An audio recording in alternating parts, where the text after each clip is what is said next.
A ver, hemos preparado el partido como lo que era.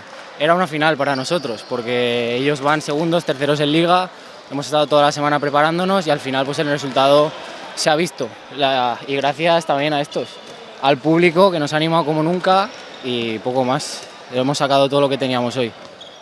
Sobrados, bueno, no me gustaría decir que vamos sobrados porque aún queda una vuelta entera, pero a ver, llevamos creo que son 7 victorias o 6 victorias, pleno de puntos y a seguir. Solo queda que seguir trabajando. Ahora tenemos el parón por el Mundial que se va a celebrar aquí en Giria y dentro de 2 semanitas a volver a tope.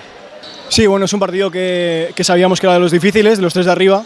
Era muy importante ganar para seguir líderes y bueno, para hacer una primera vuelta ganándolo todo. Y bueno, creo que se ha demostrado en la pista que somos mejores, hemos jugado mejor partido, la afición ha estado espectacular.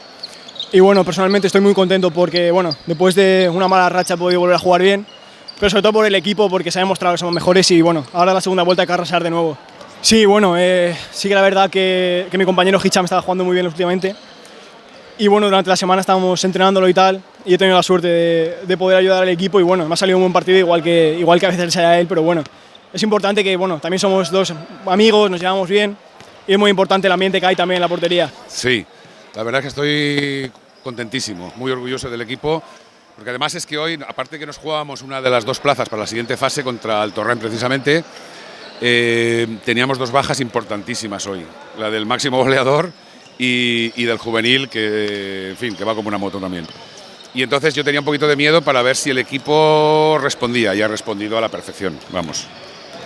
Impresionante, muy bien, muy bien, muy bien, estoy contentísimo. De momento, nosotros tenemos que pensar en nosotros mismos, es decir, lo que hagan los demás nos da igual. Nosotros, nuestra idea es ganarlo todo, si es posible, este año. Sé que la segunda fase va a ser mucho más complicada, pero estos equipos, el de hoy y el de la semana pasada, están dentro de esos que podrían jugar en la segunda fase. Y los hemos solventado bastante no, muy bien. Sí, ahora disfrutar del Mundial y con el parón y nada, y luego a seguir trabajando y a seguir, que esto es muy largo y todavía queda mucho por delante.